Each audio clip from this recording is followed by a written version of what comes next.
All right, everybody, welcome to Virtual Bourbon. My name is Steve Akley. Our latest event features one of our signature events, and it is our flagship whiskey. So we've got a great lineup today. I'd like to introduce our panel, then we'll be talking to them individually. If you don't mind, stay on mute as we're going through the discussion with our distillery personnel. But at the end of it, we'll be able to open things up. You have the opportunity to ask questions to anybody. If you do feel like you want to ask a question during the event, that's okay. Please use the chat, and I will certainly get that question asked for you on your behalf.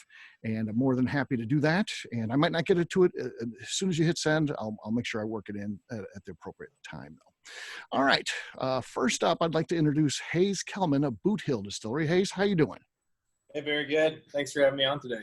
Absolutely, absolutely. Glad to have you here. And yeah, this was you came up on this thing by our buddy the Legend, who most of this group knows him as. So Rick Brenner, known as the Legend, and he came out to your distillery and said, "You're doing some good things there. We got to get you on one of these." And I talked to Rick, like, I don't know, 6 o'clock the night before. Immediately contacted you, and by the next morning it was a done deal. Rick checked in, was like, "You need to really talk to him." I'm like, "No, he's booked. He's coming on in November." Yeah, on it.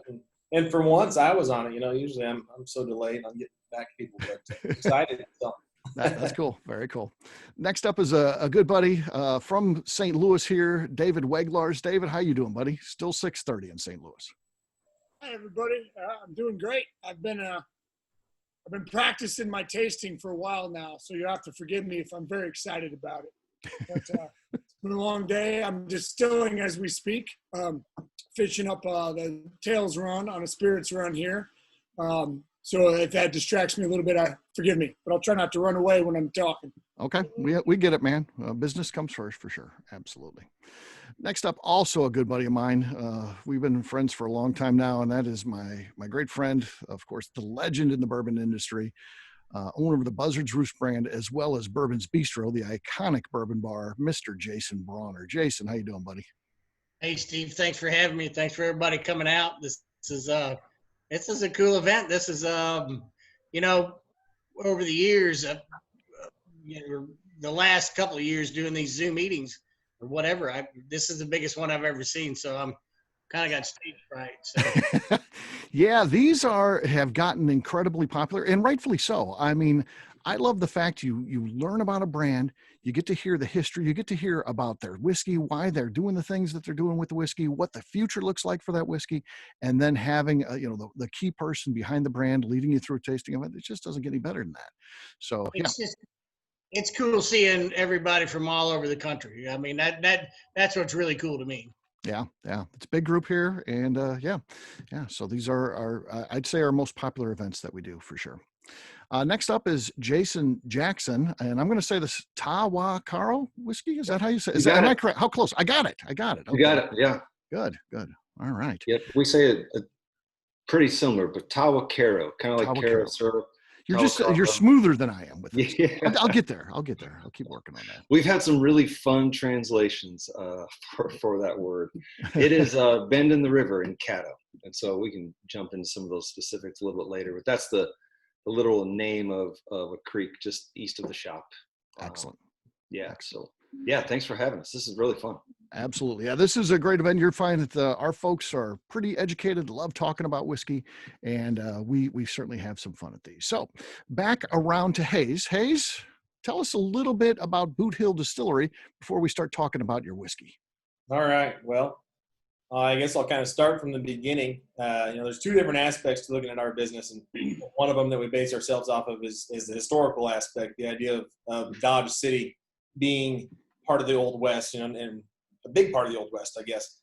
And this was a big whiskey town back in its heyday, along with many other things going on here. But and then we're built on top of Boot Hill, which was the hill that they buried the bodies of kind of the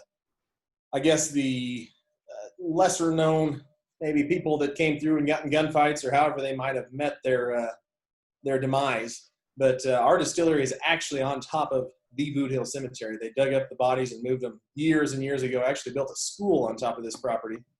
And then in 1927, they built the building we're currently in. It was the city municipal building. So we have a lot of history, a lot of that we play into, with Dodge City being so, based around whiskey. I think the town didn't really understand how much they were based around whiskey until we came in and explained it to them. But that's a huge part of our business. The other part is soil to sip. So I'm a farmer.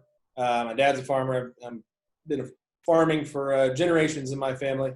And that was a big chunk of what we wanted to do, is bring our grain that we produce as a commodity. Let's bring it all the way through. Soil to sip is what we call it. So we're going, I literally set on the planter, plant the corn seed and tend it all year, and then harvest it this time of year. And actually just, about an hour and a half ago, got off combine. My harvest crew's still out there running. They're jealous that I'm here drinking whiskey, but we'll get them taken care of here before too long. And so that's a big chunk of what we do. If we can't grow the grain, then we don't make any spirits out of it. And that's a big piece of what kind of defines what we make here. A quick little elevator spiel, I guess, on us so far. Yeah, absolutely. When did you open up? When did your distillery open? We opened in 2016 now is when we opened our doors, July of 2016.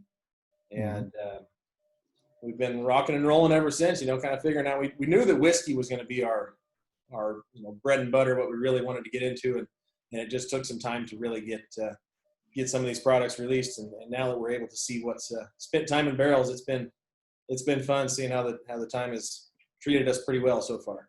That's good. So tell us a little bit about the whiskey that we're going to be tasting tonight. How did you come up with the grain bill? Was it various experiments? Was this any sort of family recipe? Tell us how we got to where we're at today. So really we took this whole thing, the whole business, and all of our spirits. I call it the farmer mentality of we'll figure it out. There's one way or another we're gonna fail a few times, and it took us. We just started making bourbon mashes. We knew this one wanted to be a bourbon, so we started with different.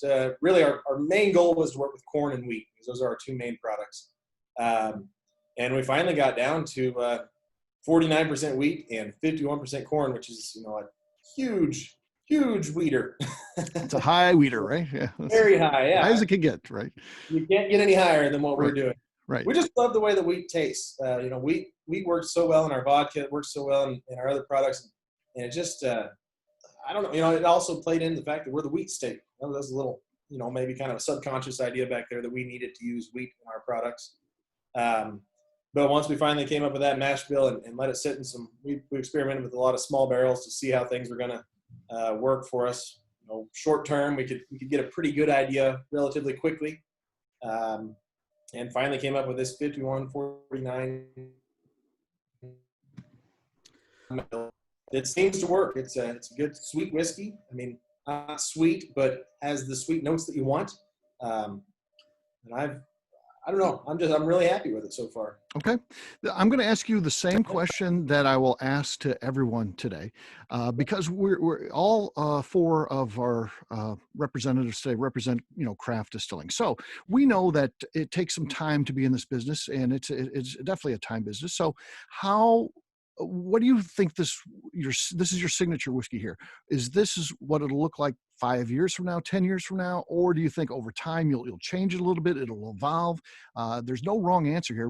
I'm literally asking to ask what you envision your signature whiskey looking like down the road. Well, I mean, it's I think it'll obviously evolve over time, but that's been a big discussion we've been having in-house here actually right now is what do we do as we get older, and as we have barrels that are over over 2, 3. We're getting on some that are 4 and 5 years old actually now. And so what are we going to do? What's our plan with that? And I think one of those is keeping this bourbon pretty much as is. I hate to say that something is, it's not saying that it's perfect, but we can always improve everything. So we will, I'm sure, evolve it slightly, but the goal would be to keep it pretty much the way that it is. And then come out with another product down the road that's a little bit older. That's kind of how we've grown our business too. Okay, that's good. A question did come in from the audience. I want to run to you here right before we get started tasting here. But Evan wanted to know what is unique about hard red winter wheat. Hard red winter wheat. Well, it's the variety of wheat. So you can grow soft wheat, and it's how they're used and how it's more how the starch works in each wheat, and a lot of that's to do with milling of it and for use and whether it be for use in hard red winter wheat is what goes into your standard bread. where your soft wheats might be used for pasta or other.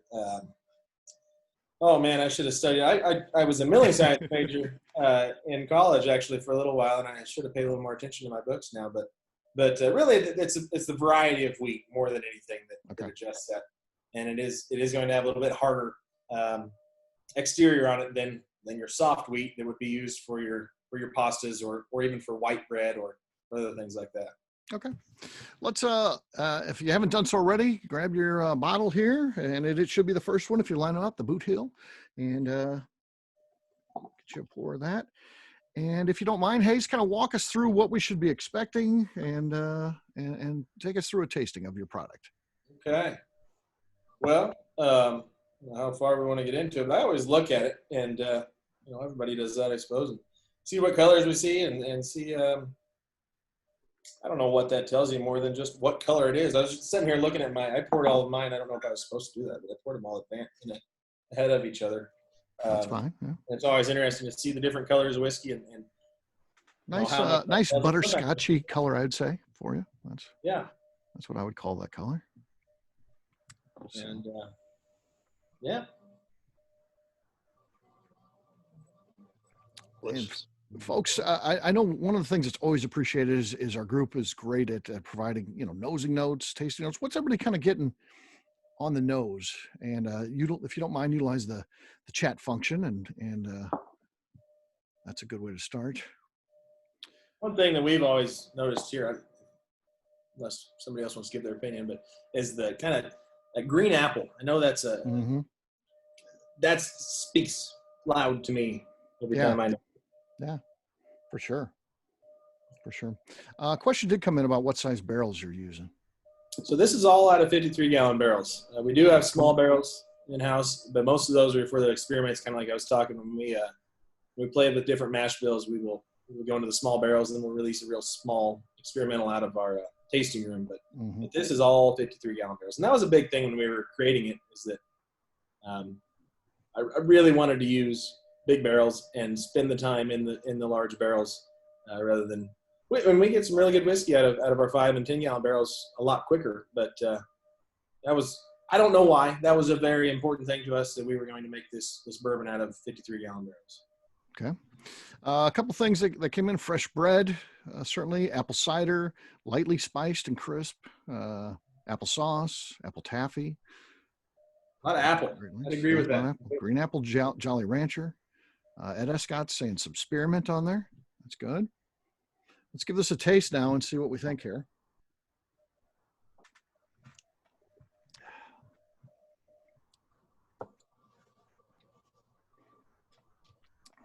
A hint of wild turkey dusty corn right off and folded into wheat bread.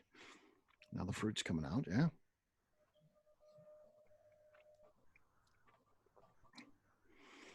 I mean, I think the apple translates over into the taste as well. Yeah. I mean, it's certainly there. So that's good. I've always thought it's on a, I always hate to say sweet because I don't really like sweet whiskeys. I've had some that are a little too sweet, but I like the wheat lends itself to a softer, sweet taste, I guess, if that is a way that I could explain it to you. My opinion. Yeah, for sure. Despite all that wheat, there is a little bit of a little zing to it, so that's good. Yeah, you can still get the corn speaking to you. Yeah, and that's a fun way that we've tasted products is we do a 100% corn whiskey, and then our vodka is 100% wheat, and so it's really interesting to try both wheat and corn right next to each other, and then try them more or less blended, I guess. You can really tell the differences in what those two grains do.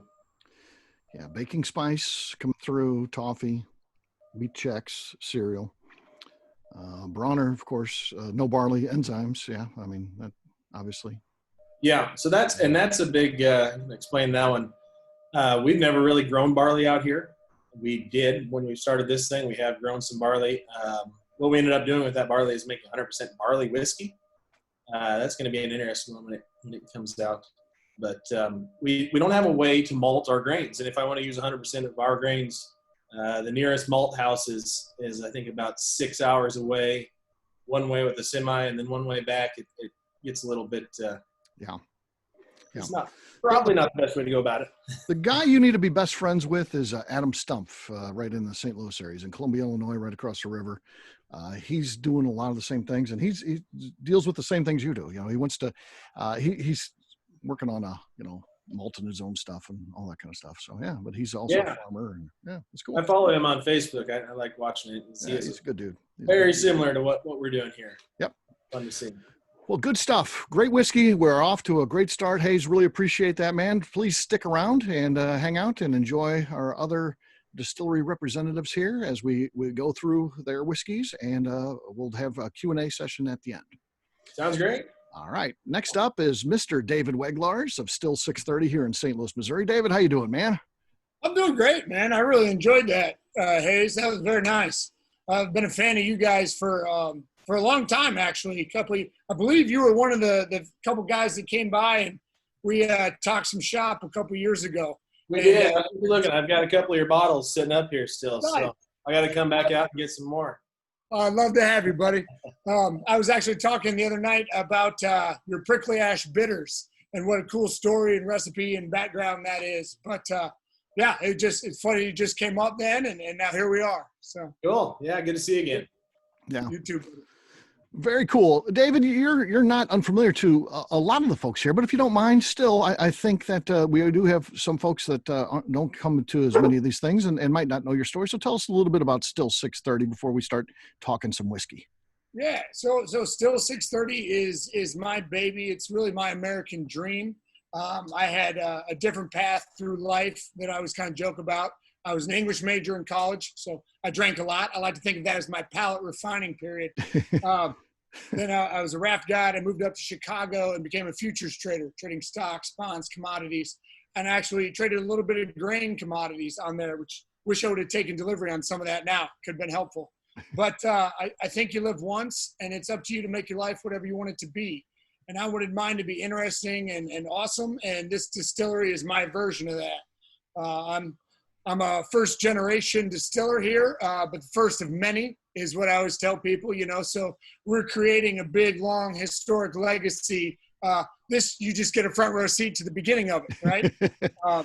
We're also in an old historic building here. We don't have any bodies buried that I'm aware of, but it was built in 1985 as an old gourmet French restaurant, Hardee's. Yeah, the gourmet with the drive-through too. Exactly. Yeah, I wish we could sell bottles through the drive-through. But yeah, we're in an old fast food restaurant right downtown St. Louis. But we've built what I think is a pretty cool little distillery. Moved in here in 2012. Sold our first bottles in the middle of 2013. We've won some awards over the years. We put out the first 5-year-old whiskey from the state of Missouri. The first bottled and bond whiskey from the state of Missouri, one of the first straight bourbon whiskeys, just happened the other night. I was president of the Guild of Missouri last year, and we passed a bill into law to create Missouri bourbon whiskey, which is a special type and class of bourbon, which we're pretty excited about. And hopefully, again, we'll write a long history about that, but this is day one, basically. We make a bunch of different products, basically everything that I'm interested in. And, I always say we don't make vodka because I don't like it, so we don't make it. No offense to anybody that's a vodka fan or makes it. I'm not disparaging anybody. I'm just saying that's kind of our personal take here. And we don't grow our own grains, although we've commissioned some from some farmers that we know here locally to do that. But we try to use the best grains that we can find, regardless of where they come from, to make the best spirits. That's where our focus is. Our pot stills were handmade here in Missouri. We got 2 of them, 150-gallon. That is literally still number 630. And we got a new 500-gallon pot still. It's been going for about a year and a half. They were handmade here in Missouri to my specifications. We kind of tweaked some of the things with the angles and the helmet and the size and the lin arms and our condensers. So we think that kind of makes a little bit of a different spirit for us. Yeah, it's a quick overview on Still 630, I'd say. Yeah. How do you learn to make whiskey when it's not a family business and you don't come from the distilling industry? It's not like you took a job and then you learn the trade, then you're like, I'm going to do this myself. How do you learn? you make a lot of mistakes. Let me rephrase. My path was you screw up a lot, and hopefully you can learn after you make the same mistake a couple times. Yeah. Finally get it through my thick head. I have 8 days of formal education, a weekend workshop at Michigan State, Saturday workshop at Missouri State, really taking classroom science notes. I did a 5-day apprenticeship out at a distillery outside of Seattle because I bought their tanks, their mash tun, and their fermenters from them. So they let me bug them for about 5 days. And again, soak up everything I could. But, you know, this is 2011-ish, 2012. They didn't have the ABV Network. There wasn't a vast amount of resources on YouTube and the internet about making this. There were some forums and stuff, but it was trial and error. You know, I read as much as I could.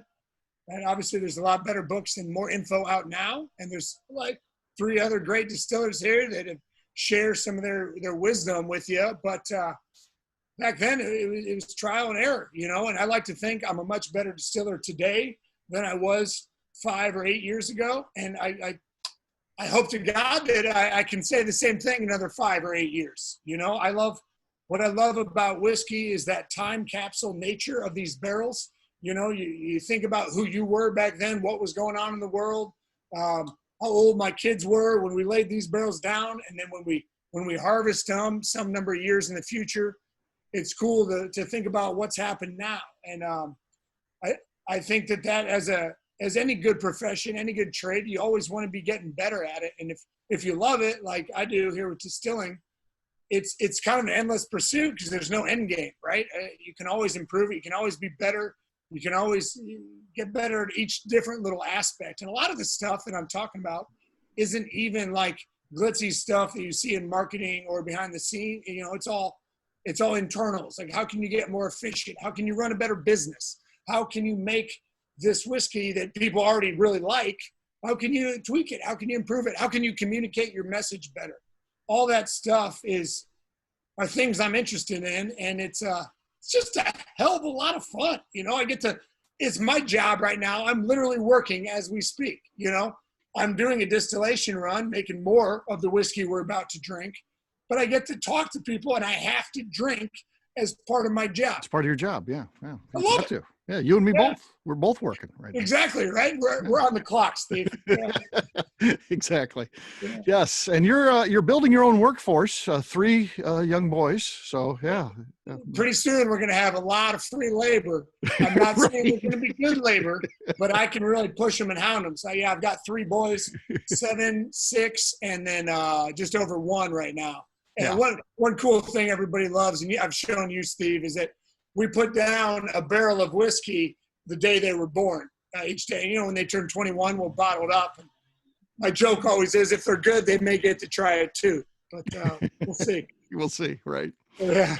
So we are going to be drinking Rally Point rye whiskey. So tell us a little bit about your Rally Point rye.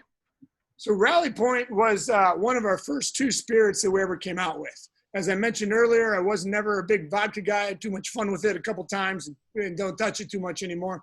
But I wanted to make an unaged whiskey that had a lot of flavor to it, right? I knew we were going to come to market. We needed something that we could sell that was good, right? And so I wanted to make that unaged whiskey that wasn't a moonshine, but it had a lot of character and flavor to it.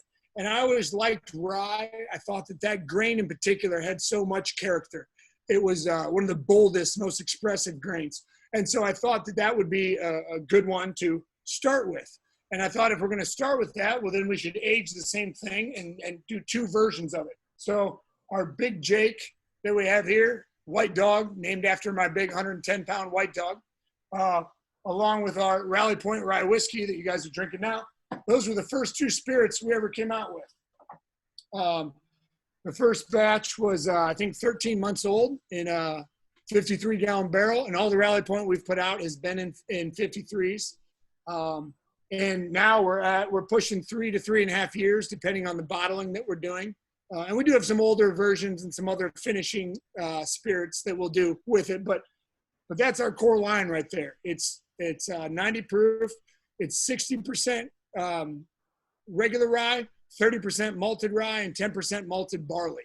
So you find a little bit of different characteristics with the raw and the malted versions of grains, in my experience.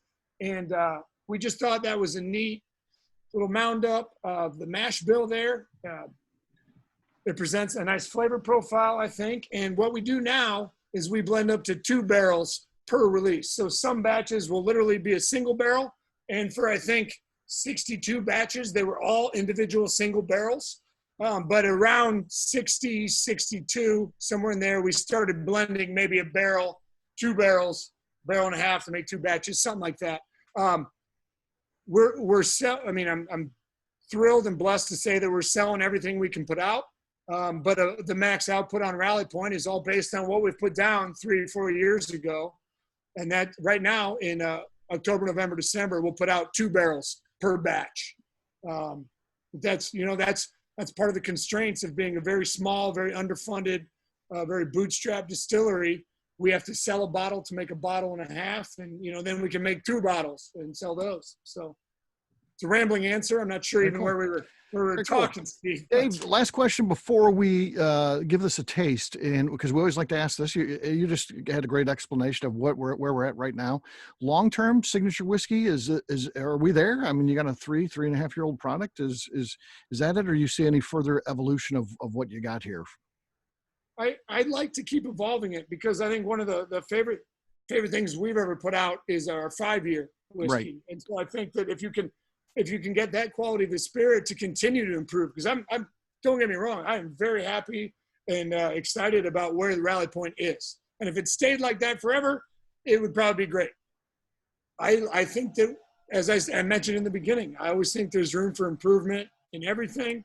And I think that we can continue to make it better. That's not to say it's lacking right now. I don't want to give that impression. I'm just thinking there's always ways to tweak it, So I'd like to see it continue to evolve as I as a distiller and us as a distillery evolve too. So cool. I'm excited to see what it is in 5 more years or 10 more years, Dave just threw something out. I'll put a quick plug in for that. He does have a unicorn release that he does every year, his 5-year Rally Point Rye. Incredible product. Beautiful, too. Comes out in a nice etched bottle. It's a once-a-year release. Sells out, in days, maybe, it'll be hours before we know it. But I would get in on that. So wherever you're at, if you need a friend to come pick it up for you in St. Louis. But if you got a friend in St. Louis, you can order it online, pay for it, and then it has to be picked up at the distillery. But if you're part of the ABV network, it seems like you probably know somebody in St. Louis. It feels like, so I'm sure some of that can be worked out. I appreciate that plug, Steve, and I appreciate your comment, Todd Burton. That's extremely high praise. So I don't take that lightly. Thank you. Absolutely. All right, Dave, we've got our glasses poured. If you haven't poured it, please do. And what should we be expecting here as we get ready to taste your Rally Point Rye? So you obviously get a lot more of that peppery finish. And one of the fun things I like, between the Big Jake, the unaged and the aged, is how that grain really transforms in the barrel. In that unaged version, it's a lot more bready, a lot more cereal forward. You get the grain aspect to it. But as we all know, the barrels really round off those edges, add a little more sweetness and depth, and you get more of the caramels, vanillas. The rye goes from cereal and grainy to a little bit more peppery and sweeter in there. Mm-hmm. Some batches, and this varies, which I find kind of interesting, is that you get a little bit more of a piney note creeping in. And if you have a bottle of Rally Point and you let it kind of breathe for a little bit, when you've drank, let's say, half of it, you might notice that kind of change in there a little bit, which I think is just kind of fun. But again, that's very dependent batch to batch. Jason, I'm reading your comment, and we actually have done a local Vietnamese restaurant. We did exactly that with the banh mi sandwich. But sorry, Steve, I'm distracted. Now I'm just imagining lemons, cilantro. It's all there. Murphy said fruit salad. I'm getting that too. Cinnamon red hots. Yeah, that stuff's there. This is a complex one, my friend. Mm-hmm. Just real quick for Eric Johnson. Yes, he does promote on social media, and you can also sign up for his email, so get email notices if you're looking for one. Please, yeah. 5-year we try to let you know as much as we can ahead of time to give everybody a fair chance. Yeah. You follow Still 630, you won't miss it for sure. It's a big deal. Yep, there you go. There's the bottle right there. So Evan Van Scoik has it holding up the 5-year with the arch and That's cool. So that's on the nose, and then diving into the palate as you have, you still get more of that spice, but it does kind of lend some sort of not agave grappa notes, but you get some elements of that in there. We like to talk about when we're discussing flavors and tastes and stuff. I think you can see the library behind me. We use the analogy that if you took one shelf right there that has 20 bottles on it or whatever, just one section, and you said that was the taste profile for cinnamon red hots or something, right? If you're making an analogy, you could say it's not that first part, it's more this little middle section that reminds me of it, so it's not exactly this taste, it's this portion of a taste. Does that make any sense to anybody else? Mm-hmm. Yeah. So. Yeah. This is great, Dave. It really, really is good, man. Sweet and spicy. Thank you. I really enjoy that. To me, it's one of the things why I love rye, and there's so much there. It's got a complexity that kind of breeds itself. I'm talking about rye grain, not necessarily my whiskey here. It just adds a boldness to it, and we like to talk about like a flavor wheel, right? If you're seeing spikes in certain stuff, sometimes that barrel, like I said, will help round it in and make it more of a homogeneous flavor. Rather than a bunch of different notes playing together. It's a nice, more intertwined melody, I guess, to get real fancy and pollutant about it. But it finishes very nice with me. Again, I'm still smacking around a little bit of that heat, a little bit of that warmth. I'm feeling good. It's not the high alcohol bite to it, it's 90 proof after all, but it sticks with me, and I smack it around in my mouth. To me, it's got a real nice mouth feel in there as well. So, yeah. The bear came up with red licorice, root beer, and spice. I think that's all solid descriptors of what we're drinking here. Yeah. What else you guys thinking on this one?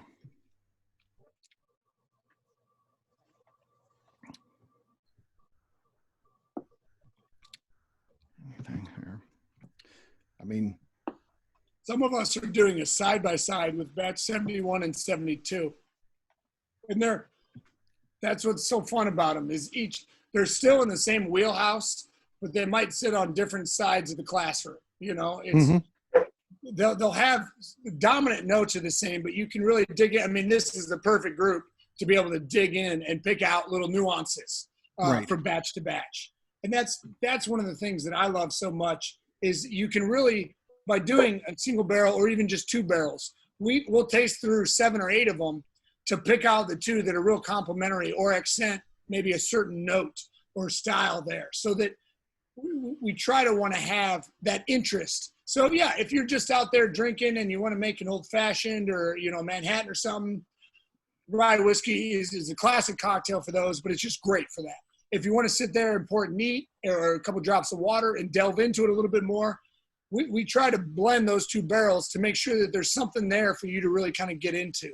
And between 71 and 72, I think that's a pretty good clear. I know you guys don't have all those. I apologize. I might get into 73 here in a minute, but it's just R&D, right? Mm-hmm. Ed Escott had some good ones: rice spice, cedar, caramel, hint of chablis, and pear. Spice hits the tip and the back of the tongue. It definitely does that.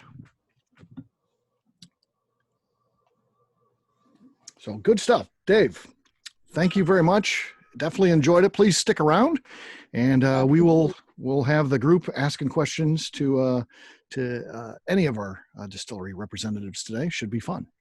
Next up is the guy who will be going in the Kentucky Bourbon Hall of Fame.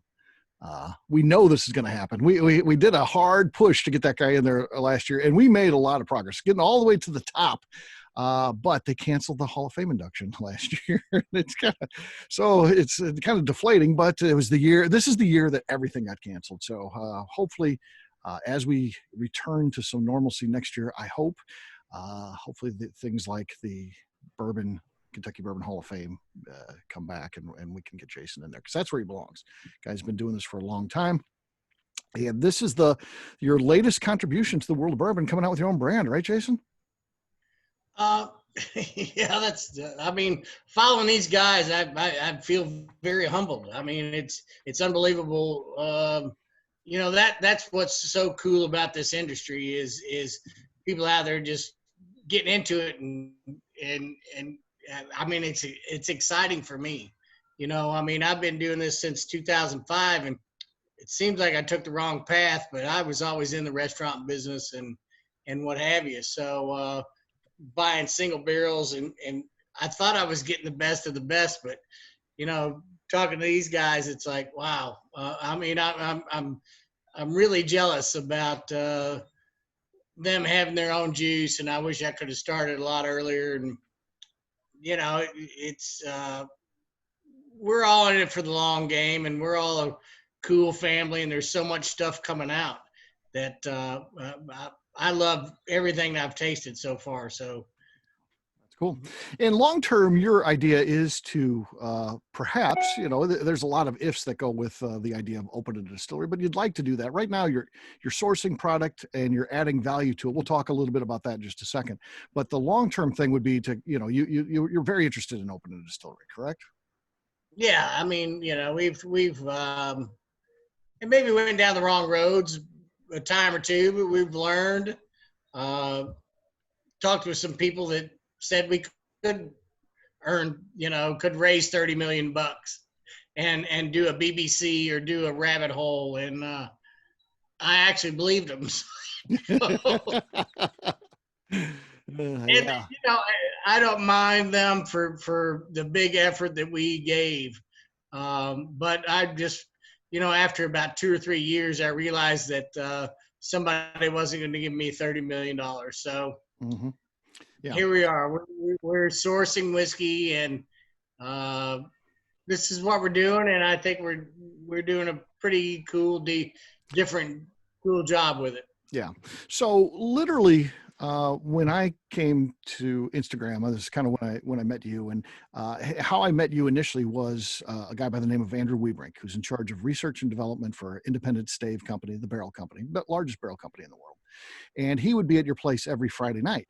And this is back when things were just starting with the Instagram live and all that. He always broadcast live from Jason's place, and I was a friend of Andrew's, so I would always get on those things. And that's kind of how I initially met Jason through those things. But that relationship, that personal relationship that you have, is now translated into business because Andrew, of course, being his job in research and development, you've worked with him now in a different capacity. Now you guys are still friends, of course, but now you're working together to develop these unique barrels that give Buzzard's Roost, your whiskey brand, such a unique taste. And that has to be kind of cool and something that you didn't even anticipate when you're just buddies, but now you figured out a way where you guys can work together, and it's got to be a really cool and rewarding thing for you. Yeah, I mean, it's a whole different gig. Like, I love what these guys are doing with the distilleries, and then there's a whole nother level that we kind of once I met Andrew and we started developing these barrels, and seeing that, you know, extractives and what comes out at certain temperatures, it's unbelievable about how we age product. I mean, we do source product. We get it from MGP, and I hate rye, but we try to turn rye into a bourbon drinker's rye. Like, I could never sit around and sip on a rye. I just couldn't do it. It was just too hot, too earthy, too grassy, whatever it was. I could never sit and sip on a rye like I did a bourbon. But when I talked with Andrew about developing these barrels, and we're finishing our 95.5 rye in these barrels, that we turned it into it's like a bourbon drinker's rye. And it's not like Angel's Envy or anything. I mean, we're not like juicing the barrels. We're just treating the wood differently, which is very, very interesting once you get into it. We use a #1 char exclusive, and we use a very, very heavy toast. And to me, it makes all the difference in the world. And it only sits in our barrels. So we'll buy some 3-year juice from MGP, and we're totally transparent about that. and it'll sit in our barrels for about 6 weeks, and it totally transforms it. It's hard to say. It's just unbelievable what he's done with his research, and I'm very fortunate to be working with Independent Stave. Yeah. Well, what we need to do as an event, and again, you and I are close. We do a lot of these events. We do some other stuff too on Zoom events and that. We should do one where you give us some whiskey before the secondary barrel, and do an event where we do a side by side with that, so people can see what's going on with what the process that you're doing, and the unique things that Andrew's had a hand in developing at Independent Stave. It's cool stuff. I guess we're allowed to say this, but a lot of our stuff stemmed out of the 46 program, to where they had all these different staves and they soaked the staves in the barrel. But we took it to the next level, to we're having barrels made for us specifically. So I have basically a spice rack of barrels. I have about 8 barrels that I use, and I can do blending or I can do single barrel that we put other people's juice in. And eventually we were at Neely Family Distillery. Then we moved our operations to Kentucky Artisan, and they're working very well with us. They just got a new column still, so their White Dog's tasting good. But I mean, we're eventually going to contract our own whiskey, and that was the end goal, is to be bourbon. You know, I've been in bourbon for 15, 20 years. But Yep. We'll have Jade on from Kentucky Artisan next week. So folks, everyone's got tickets for that. Your tickets, you get 2 tickets, of course. And the event next week will have Jade Peterson from Kentucky Artisan. And I'm sure he'll talk about some of that stuff and the partnerships that they have, that, you know, a lot of people associate Kentucky Artisan with Jefferson's, but they work with a lot more people than that. So yeah. We'll talk with Jade about the things that's going on. So Jason, and again, Whiskey Bar itself, if you're going to Bourbon Country, you're going to Louisville, you need to stop in and go to Bourbon's Bistro. That should be on your list. And anytime you look at a list of best bourbon bars in the world, if Bourbon's Bistro isn't on there, you're looking at the wrong publication, because it should be on every one of these things, and it should be in the top 10, and it probably should be number 1. And a lot of it that is because of this guy. And he's behind the bar. He's not a hands-off owner. He's sitting in Hawaii somewhere or something like that. Jason's behind that bar every night, and if you've got questions, he can help you. So great. Don't get me wrong, I would sit in Hawaii if I could.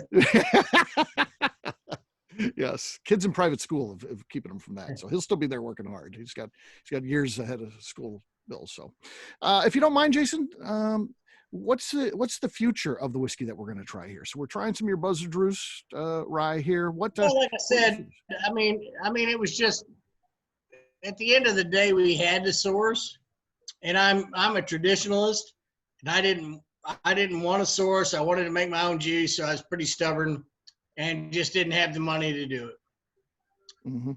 Wow. Finally, chased that dragon for a while, and then decided to go ahead and source. But I hate rye, and I basically put Andrew and Independent Stave to the test. I said, if you can make me drink a rye that I want to drink out of one of these barrels they're talking about, then we'll do something. And it was so cool that these are a 95.5. What you were drinking tonight is a 95.5, which is a huge rye in the industry. I mean, if you look at Woodford, and even I think even Wild Turkey, they're all 53, maybe one's up there in the 60s. But we're a 95.5, which is ridiculous rye, and it's 105 proof, and it's really young. So I took 3 non-selling points to me and turned them into selling points. I said, well, it is a high rye, it is a high proof, and it's very young. And I think this barrel's put some stuff on it. It sits in our barrels for about 6 weeks. So it's very expensive. I mean, we use number 1 char exclusively. We use a really heavy toast and a number 1 char. And I mean, we're trying to be as transparent as we can about this. Yeah. But these are our barrels. We own these barrels. Nobody can buy these barrels. So we've developed them. And So, it's unique proprietary barrels is what you've got. So yeah, exactly. yep, not off the shelf. Okay, Jason, why don't you walk us through a tasting of your product here? What are we expecting here? Well, it just doesn't taste like a 95.5 to me. It doesn't taste like 105 proof, and it doesn't taste like 3 years old. It's got a little bit more dimension to it. It's got a little bit of vanilla and caramel on the nose because that's the barrels we put on it. Mm-hmm. Mm-hmm. Vanilla I look for an overall palate feel. I don't want anything in the front, you know, something that settles on the front, something that settles in the back, something that settles in the middle. I think this washes over you. Mm-hmm. Mm-hmm. So it doesn't really settle anywhere. Like a lot of these things will settle up front or settle up back.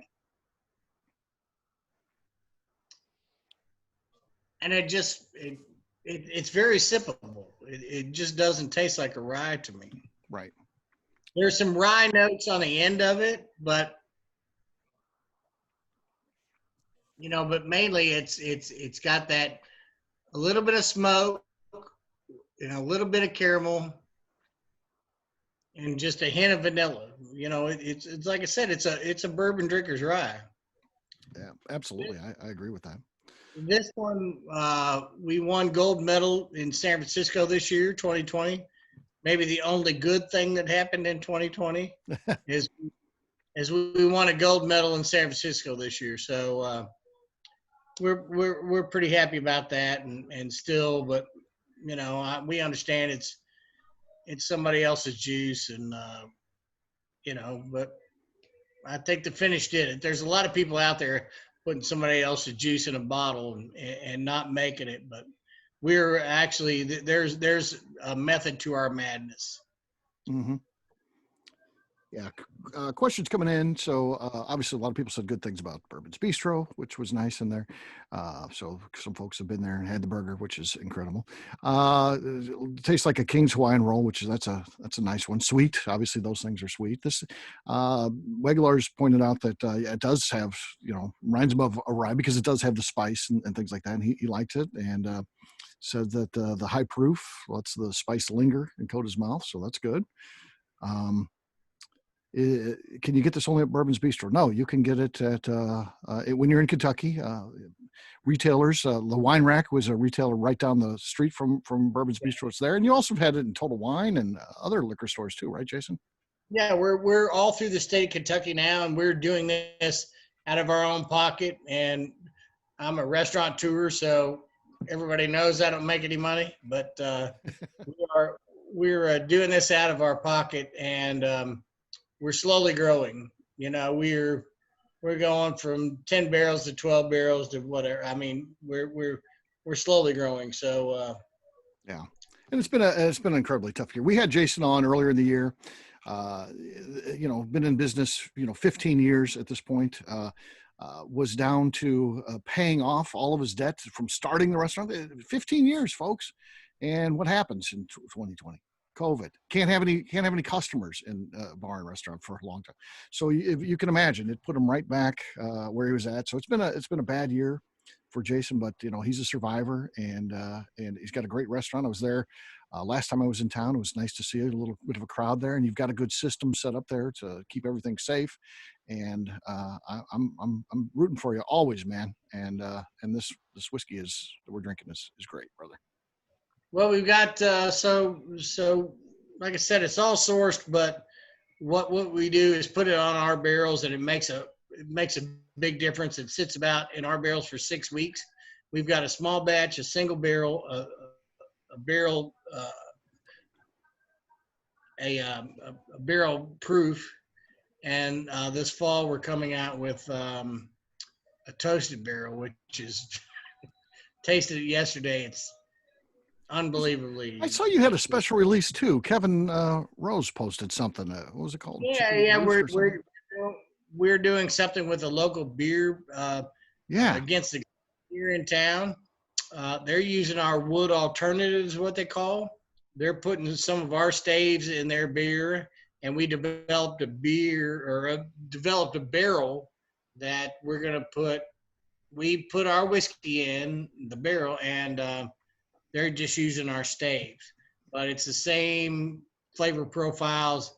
It's really cool. It's going to be packaged together. It's a cool thing. Very cool. Well, Jason, thanks so much, man. Please do stick around, and we'll have an open Q&A at the end, and we may have some further questions for you. All right. Next up is Jason Jackson. Tell us about his Tahwahkaro whiskey. Well, how you doing, Jason? Doing great. Thanks for having me, man. Yeah. So tell us a little bit about your distillery, how you guys got started and all that kind of stuff. Sure. Well, real quick, every one of you guys super enjoyed each of these products. These are all really, really delicious. And when I'm up in the area, especially whenever I get over to Kentucky, I'll try to swing by. But these Kansas and St. Louis, I'll come see you guys whenever I'm up there talking about what we do. So, yeah, great job to everybody. Thanks again for the samples. They're just awesome. I'm really impressed. I get so blown away about craft all the time that it just always seems to fit me better. Well, shout out to my partner, Justine Mays, who does all of that stuff. I mean, she makes sure that everybody on here gets this, including all of our distillery representatives, which is cool. So they get to try the other products too. And that's something that we came up with when we started this. We're like, do we really need to make people sit on here and they get to hear about all this stuff and not try it? So we decided we're going to send it to the distillers as well, so they get to drink along with us. So yeah. So thanks again. So back to Tahwahkaro. So Tahwahkaro, to give you a little brief history lesson, it's Caddo Indian here in North Texas, and pretty specific to an area around Grapevine, kind of Dallas, Fort Worth, and then into East Texas. And the literal name of it is kind of like Dances with Wolves. It was actually a name, a phrase was more of a name back in the day. This is Bend in the River, as I mentioned early on in this post. Okay. And we just love the whole idea. I've lived this, and my brother, we've lived this our whole lives. We're still preacher's kids, I guess. Not former, but we'll always be preacher's kids. We lived in creeks and fields and hunting and fishing pretty much our entire lives. And we just love the metaphor for kind of how we grew up, and also for life in general. Everyone wants to know what's around the next bend in the river. Tahwahkaro is also the name of a creek, a water source here in Texas, and it was kind of an important spot. In 1843, Sam Houston signed a peace treaty right on Tahwahkaro Creek, which is now Grapevine Creek, which is where the distillery is, Grapevine, Texas. That sort of stabilized North Texas. It still took a few decades after that to kind of end the conflict that was happening in that time period in the mid-1840s. But Texas was also still a republic back then.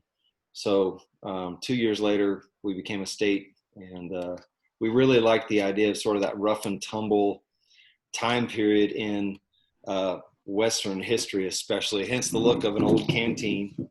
So we did a one-off on this. It says hat backwards. Everyone had pretty much a horse, a rifle, and some kind of way to carry water jumping into this area. So that's the basic history lesson on it.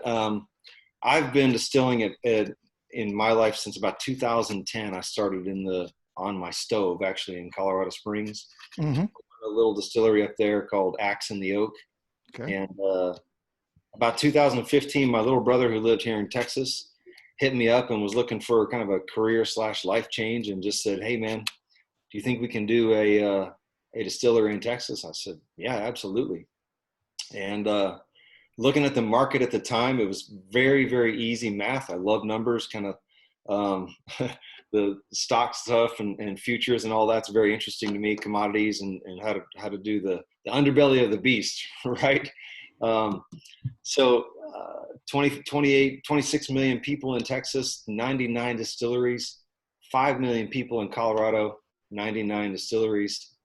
It's a pretty easy number to figure out that Texas is a great spot to jump into distilling. So, and then you have kind of the patriotism of Texans, and Texans believe in Texas products. So yeah, we opened our doors in 2016.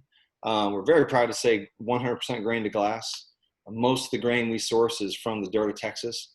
A couple of the malts, we're using a German Cara Amber right now. And I think occasionally I'm using rye from I don't know, one of the wiremen up there, up north. But we're trying to do everything we can possibly to source from Texas. I think I heard the comment earlier about we source the best grains that we can. We have had a couple of funky batches just in corn here. The heat is something very special, Mm-hmm. and it wreaks havoc. And barley, for instance, is pretty tough to grow in the heat. But in Texas, as distilling has taken off, I mean, there have been malting companies that have popped up. There's a lot of people that are looking at this as kind of a long-term play, and we're very excited about that. A lot of growth in the industry here in Texas, and so yeah, that's about Tahwahkaro. Any questions for me on that? No. So a little bit about the whiskey. How did you develop the whiskey that we're going to be tasting tonight? Yeah, so I did a lot of consulting with my little brother very early in the relationship, and just kind of saying, yeah, we could try this combination, this combination, this combination. And I really give all the credit to him. I mean, he's the head distiller. He's the guy that's in the shop every day making all the juice, and he's pretty much one and done. Me and him are both high rye guys. I'm a turkey fan, and that big peppery bourbon, I love it. I like that big dichotomy of the two grains too. One, rye bread and corn syrup. I just love that relationship that those two grains specifically have. One of our other partners was more of the wheated Weglarz style, just that little mellower profile. Mm-hmm. And just out of the blue, Justin calls me one day when I was still in Colorado and said, "Hey man, what do you think about a 4-grain?" I was like, "Yeah, give it a shot. You're probably not going to make anything that's terrible." And so this is our 4-grain cask strength bourbon whiskey. So you're drinking 65% corn. And we literally took what we normally would use rye or a wheated profile, and we cut it right down the middle. So it's 11 and 11 on the wheat and rye. And then we've got 13% on the malts. Wow. And the malts are split almost down the middle as well between a rye malt and a barley malt. It's a number, 2.3 low bond on the barley and about the same on the rye. Low toast. And then we've got a little tiny bit, about 25 pounds, maybe 40 pounds sometimes, on a Cara Amber. It's a 60 Lovibond medium toast, Cara Amber. And it's basically a brewer's malt. It's a crystal malt. It doesn't do any conversion, but it just adds a cool flavor that we're really a fan of. So what we love about the 4-grain is, number one, you're getting kind of attributes of all the grains in a combination. And we also have a couple of different versions of 2 of the grains. We've got rye, we've got rye malt, we've got barley, we've got malted barley, and a heavy toast malted barley. So that's the mash bill on it. Yeah, and I'm very biased, as we all are as distillers. I love how this turned out, and so we literally made the first batch, and the White Dog coming off the still was so flipping good that I turned to my brother. I had won some medals at my other distillery, and I just, I remember the quote. I just said, "Bro, this is going to be award-winning bourbon at some point." And we're very, very humbled, and it's surreal to even say we just picked up a gold medal at SIP Awards this year for this product. This Nice. cask. Congratulations on that. That's very Thank cool. you very much. Cool. Yeah, my little brother's first gold. I'm super proud of him. Yeah. Nice.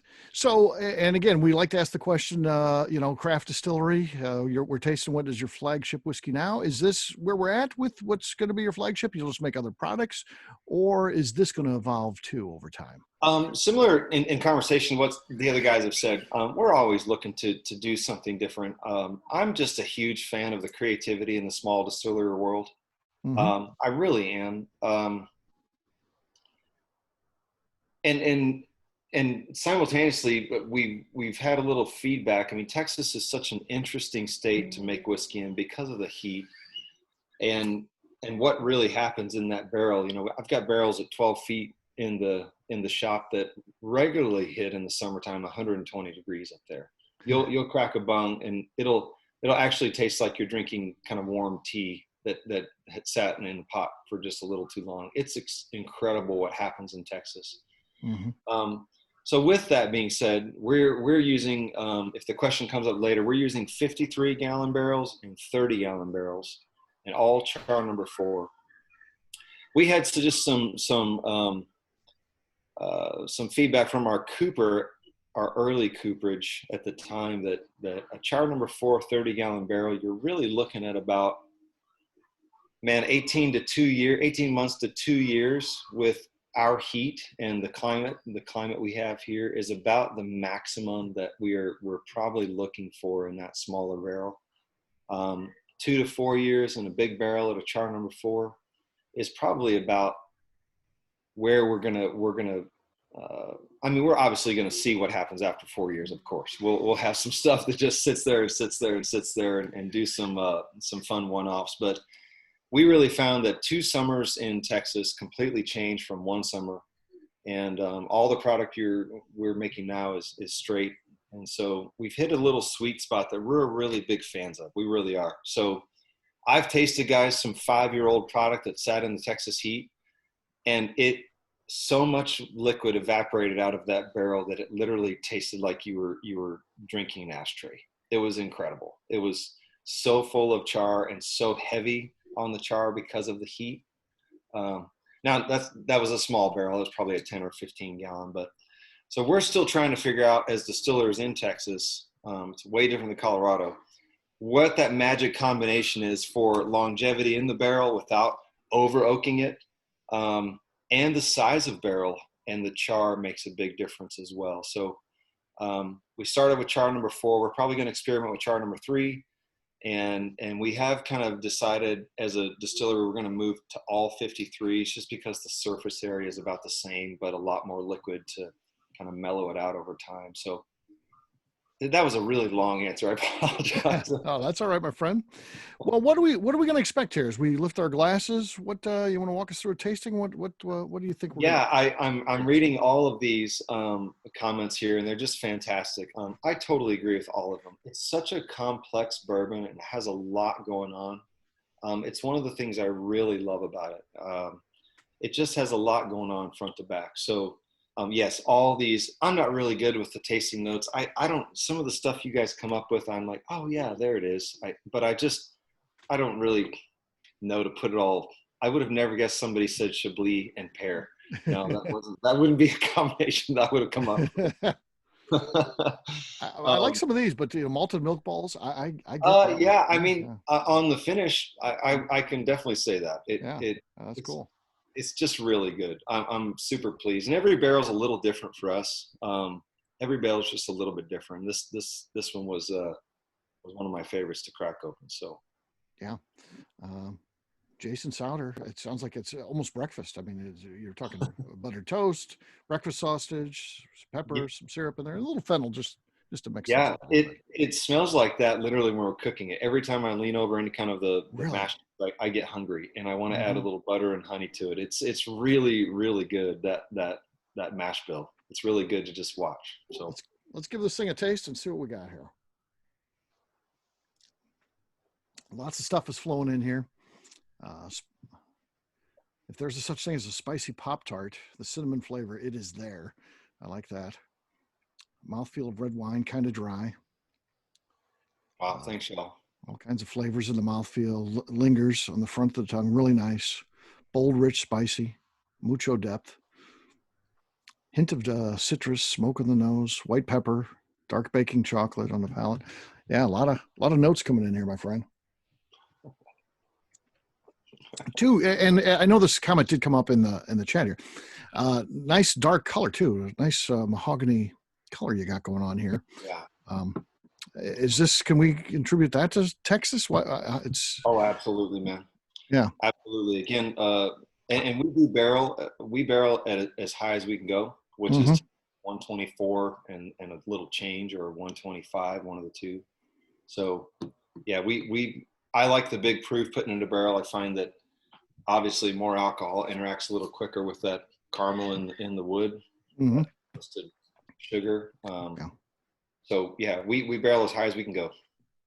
So that does say something. And of course, the temperature fluctuations here are just incredible, really incredible. So And you Yes. got air pressure, humidity. There's all kinds of things that go into Texas compared where I came from and distilled in Colorado back in 2010, 11 through. Well, we're still open up there. My main guy's got the range, so Hmm. yeah, it's way different. The bear wants to get a bottle. He's got someone in Houston. If you guys sell it down there, We do. In fact, Total Wine just got a barrel pick in Houston from us. So there you go. There you go. yeah, they just got that in. I think probably about 4 days ago. So Yeah, I agree with Van Scoik on this one. 129.7. That's pretty high up there, but it's definitely not too hot. I mean, this is one of those that could get you in trouble, right? I mean, especially on a cooler day. It doesn't feel like it's got anything going on, and you just drink it until you fall off the chair. I think is what happens. I attribute that to, it's only a theory. I wish I knew more of the chemistry. When I was distilling at my house back in, like I said, 2011, I noticed a very stark difference on my little 15-gallon still at the time between that 115 and maybe 105 proof as you're getting further along in the run. And I just started discarding everything below about 100 and, I mean, it'd take a special batch to go below 105. I just threw it away. It started to just pick up so much. I don't really understand all the chemistry behind it, but fusel oil, all the stuff that I don't really like that are probably on a kernel of grain, we're starting to cook out because of the time in the run. So we're extremely, extremely specific with where we cut off. What you guys are drinking today, we did not keep anything below 115 proof on any of these 18 barrels. I know that for a fact. Because literally at that level, there's probably 3 to 4 gallons more left in the still on a 400-gallon pot, maybe even 5 gallons that we could get out. But it has such a different character that, again, it's only a theory. Please jump in, correct me if I'm wrong. I literally think a lot of guys in distilling think that the barrel will clean it up over time, which it does in a sense. But still, if it were White Dog, I wouldn't want to drink it at that low proof. I mean, it's just the heads, hearts, and the tails. I mean, right. The heads, hearts, and the tails, and that was the whole, way to cut them back in the day. Was that's who you knew was good, who could cut it, because they didn't have temperatures and all that. So the heads, hearts, and the tails. I mean, we just don't keep it. We don't even redistill it. We pretty much just let it go and turn it off. Heads go. You should let the heads go and redistill the tails. Yeah, I've heard that too. And for the amount of work that it took us to redistill the tails and just kind of separate it and put it in all these bottles and pour it back in, we really actually didn't see much more yield on the next day. I don't know. It was maybe it's just something that we just stopped doing it. We just don't go below that 115. I know, again, there's nothing wrong with people that do. It's only a theory on my part. When I first started distilling, there were a lot of guys that were like, oh, take it down to 90 proof in your run or 80 proof and it's still good. And I just didn't find that. I just didn't find. What number are you on? There is no wrong answers. And yeah, sorry if I muted myself. I just thought this tastes like a dirty sock at those lower proofs in the run. And we just don't keep them. So for a 2-year-old whiskey, we're very proud. I mean, it has the smoothness that you get out of the hearts, and it's got a lot of character on it. And I give all the credit to my little bro. He's done a damn good job at being a brand new distiller. I mean, we're both new distillers. We don't have anything in the family. Our dad was a Nazarene pastor, so they don't believe in alcohol. Mm-hmm. So we didn't have that influence growing up. It sounds like a great name. Just call it Nazarene Bourbon. Got to be respectful, of course. Yeah. Tim says if you want to put a little water in there, he says it opens up some toasted coconut and a campfire s'mores. I don't know. Well, that'd be definitely something worth trying there. That sounds like some pretty good flavors for sure. So that's worth trying if you want to add a couple drops of water in there. Good stuff. Jason, thank you so much. Just like everyone else, appreciate it. What we'd like to do now is open it up for questions. And this is the time when you guys can ask anything. You can open up your microphone, ask it yourself. If you're more comfortable, just send it in via chat. I'll ask it for you. But feel free. We've got about 15 more minutes. We do keep to a hard stop time with these because we got these awesome people. We could talk till midnight probably, but we don't want to do that to anybody. So I promise them it'll always be 90 minutes, and we keep to that. So we've got about 15 minutes here to ask anything you'd like. It can be about their products, the industry, anything you want to know about any of their companies or anything at all.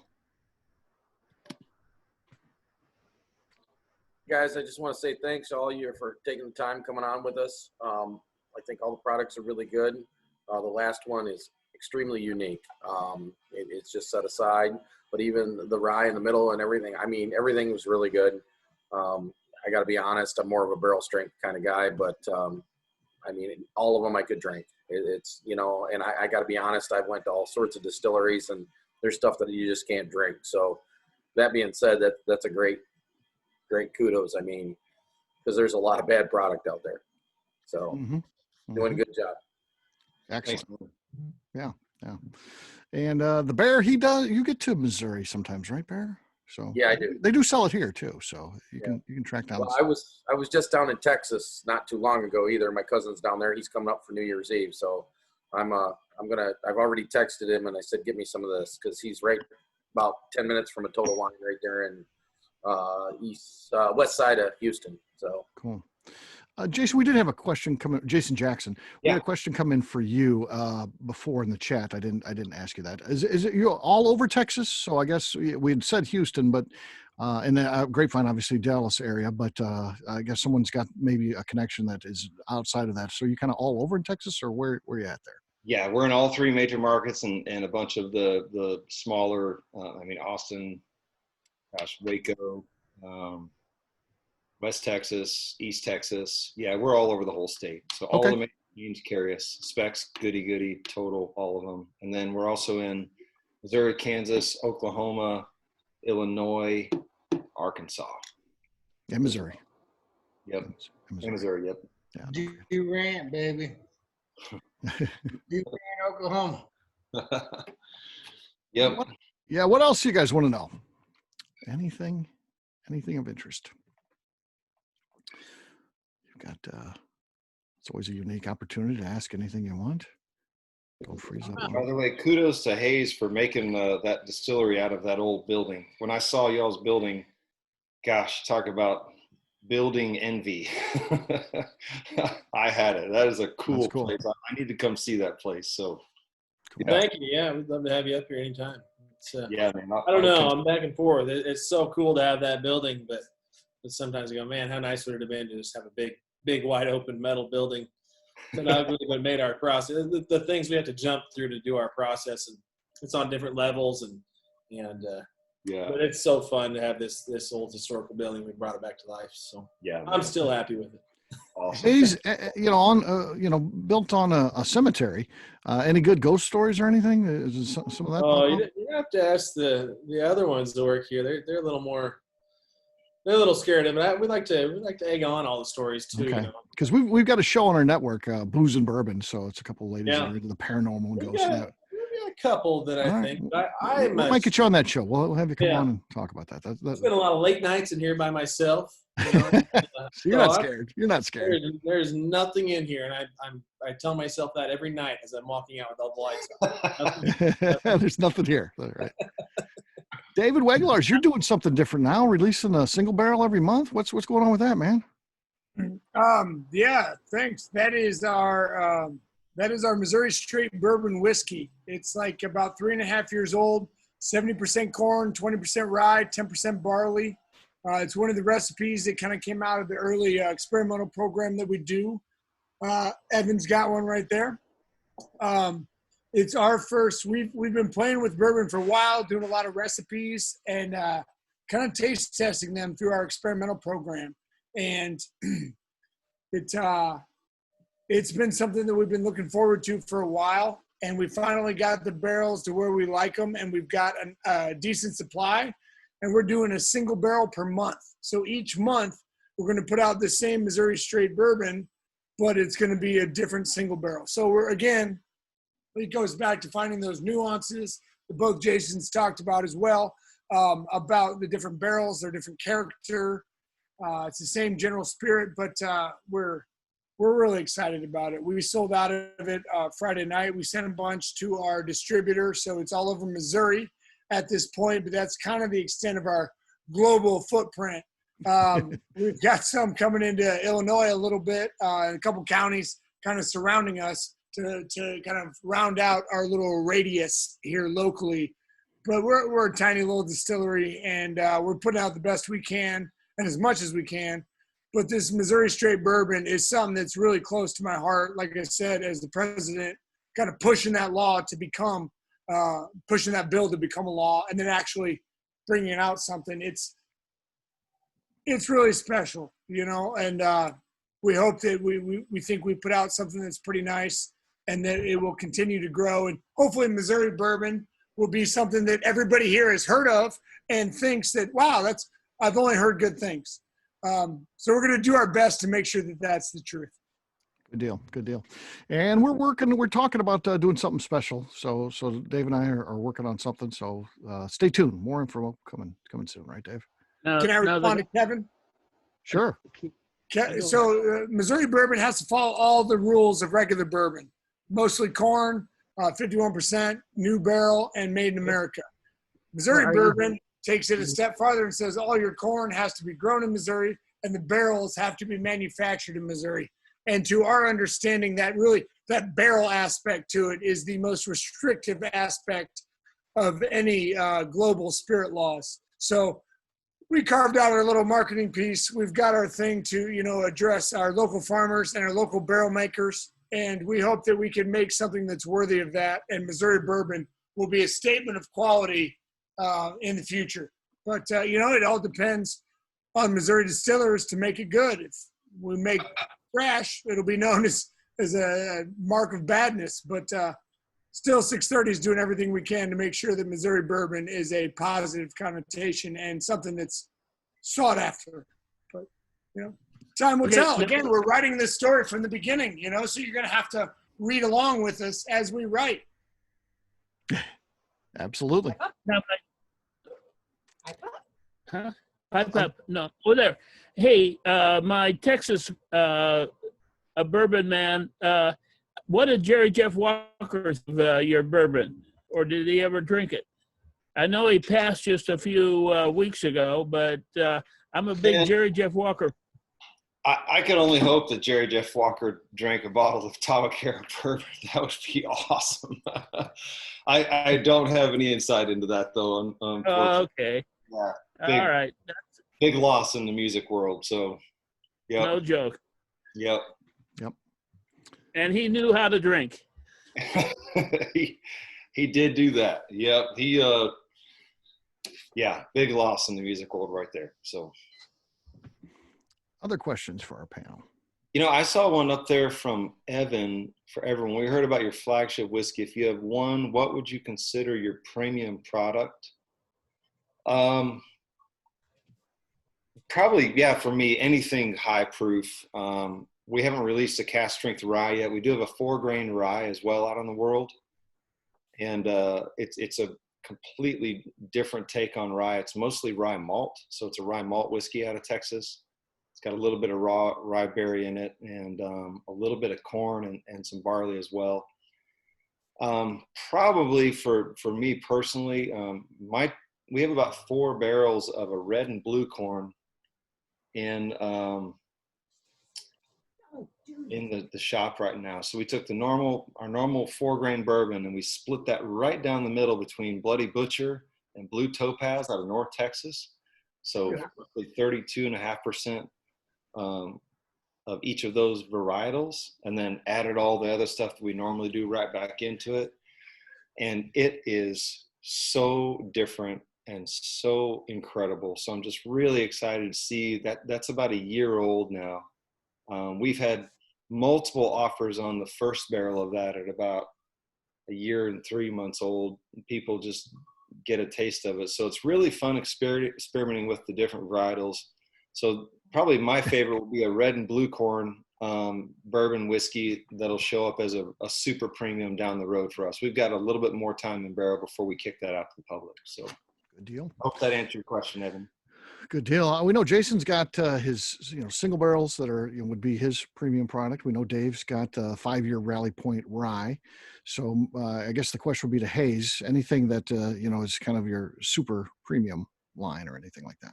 Right now, anyways, we've got a couple more. We've spent some time getting a few others out, but right now we've got this. It's our straight wheat. I don't know if you can see that or not. Yeah. So it's a 2-year plus 100% wheat whiskey that we have out, and we just released it. We released it here at the distillery. I can't remember, but less than a year ago, and we just sent it out into distribution, and we're getting it's pretty good readings back.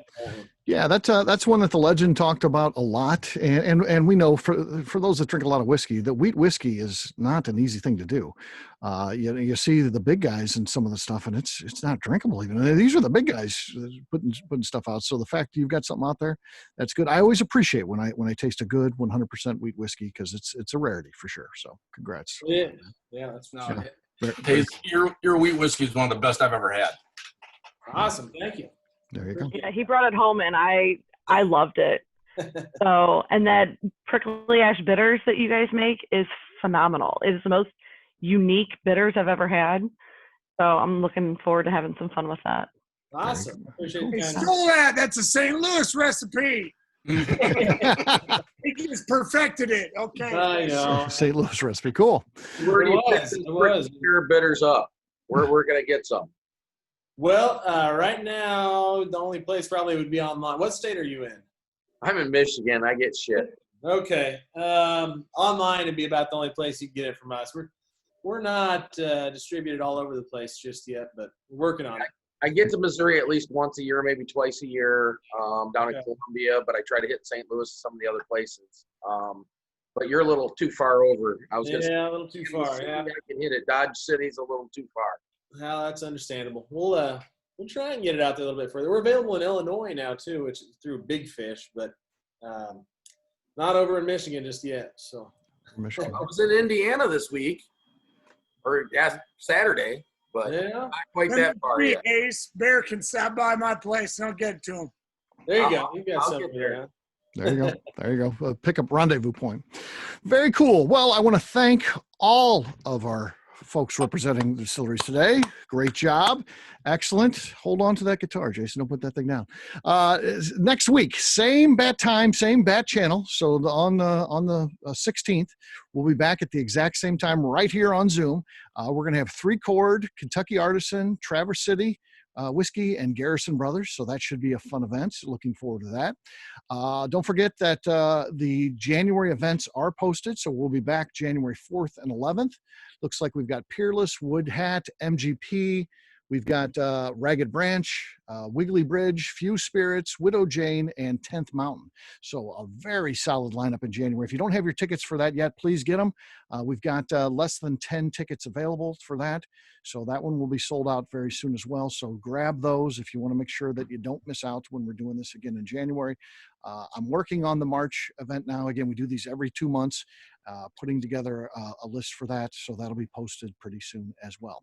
With that, before we get out of here, you had that guitar the whole time and people are asking. So Jason, you want to play us a song out as we end tonight? Redneck Mother. No request. I'll do some outro music. Okay, Oh, come little on, outro Redneck music. Mother.